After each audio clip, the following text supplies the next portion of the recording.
Unexplained and mysterious disappearances occur on a regular basis as ever more missing person cases are filed every year. And 2021 has been no exception. Though most missing people are eventually found, there are many more cases that remain unsolved and remain open cases that are still under investigation.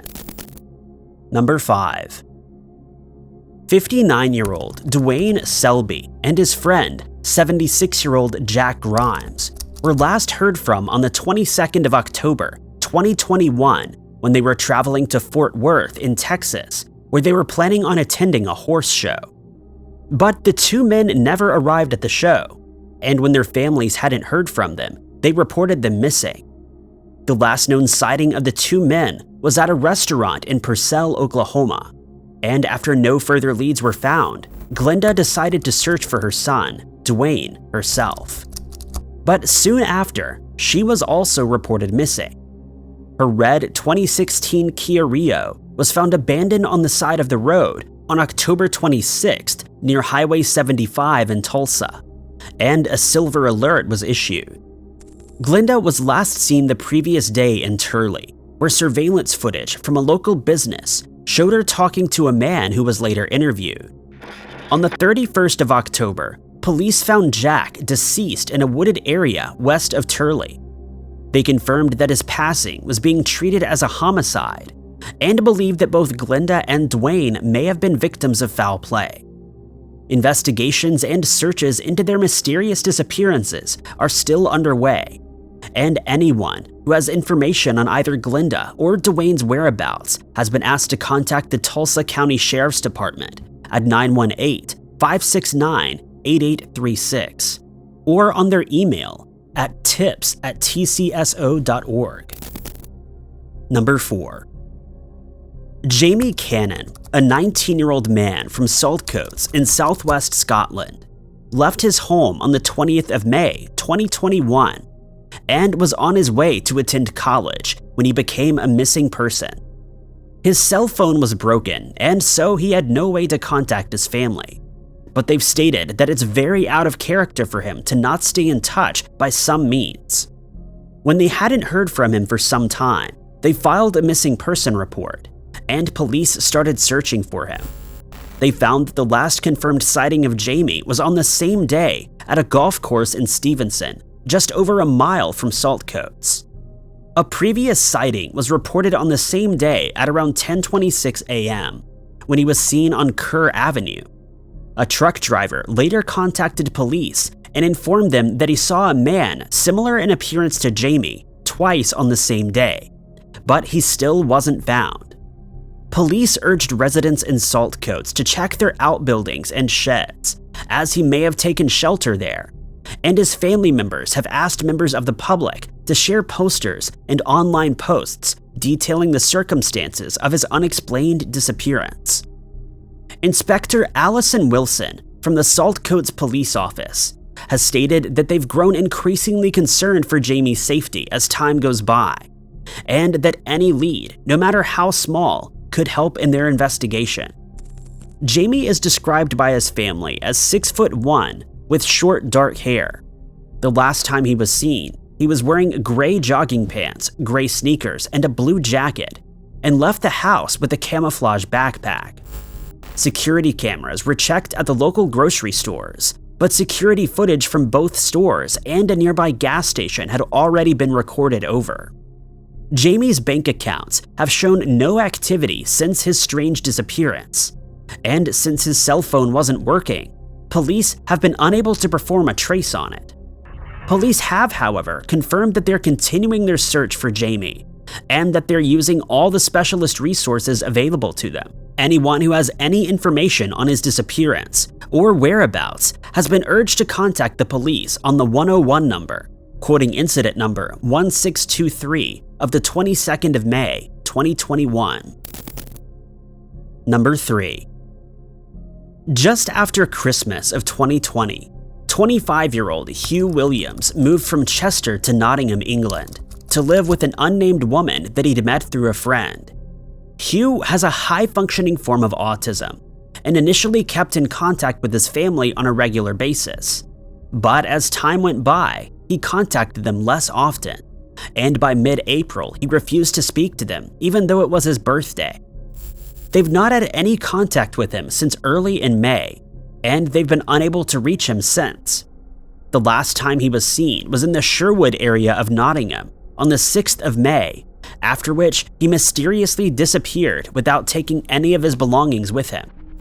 When the house where he was staying was searched, police found that his cell phone had been smashed. The 34-year-old woman with whom he was living has since been placed under arrest after it was suspected that she was found guilty of grievous bodily harm against Hugh. She has since been released on bail.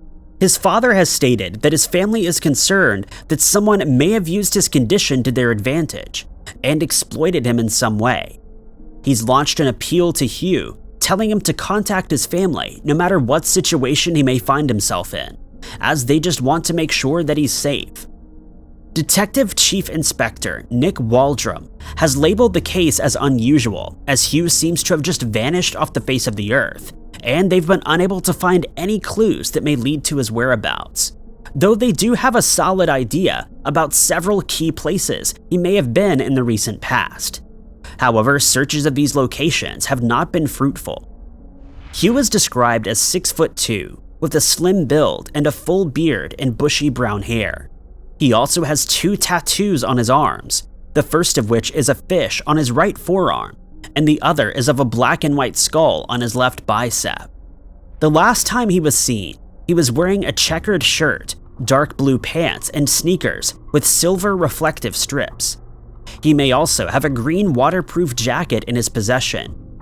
Anyone who may have seen Hugh or has any information pertaining to his case has been asked to phone the Nottinghamshire Police on 101, quoting incident number 70 on the 6th of May, 2021.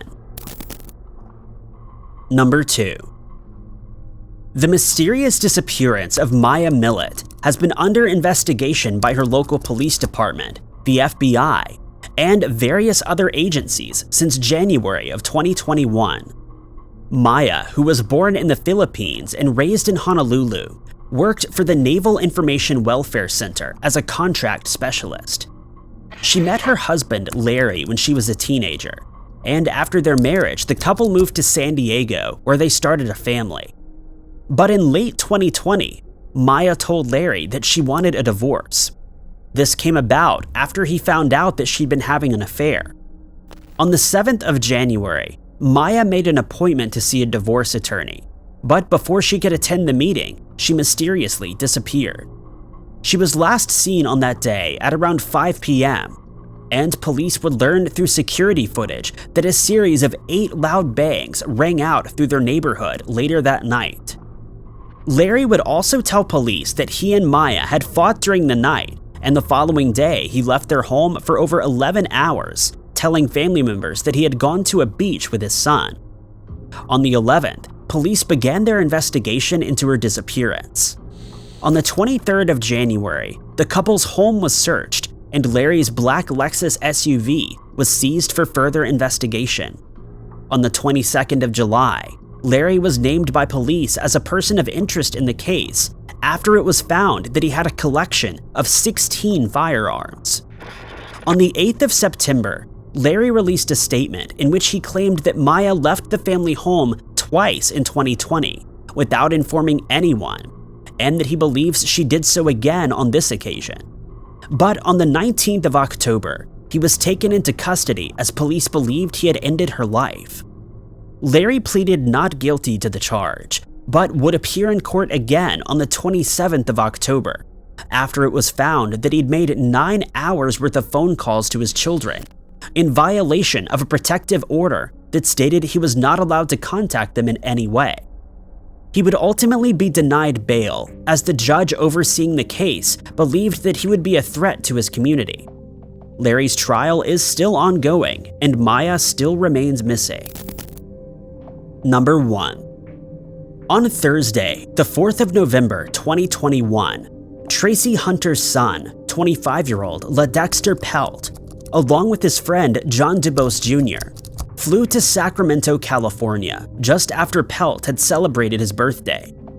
Pelt, who hails from Greene County, and Debose, who's from Tuscaloosa, arrived at Sacramento International Airport in the morning, as is evidenced by surveillance footage obtained by the Sacramento County Sheriff's Office. The footage shows the two men leaving the airport and getting into a dark blue four-door sedan, possibly a Nissan or Toyota, after which they've not been seen or heard from again. The last time that anyone heard from them is when Pelt contacted his mother to tell her that he had arrived in Sacramento.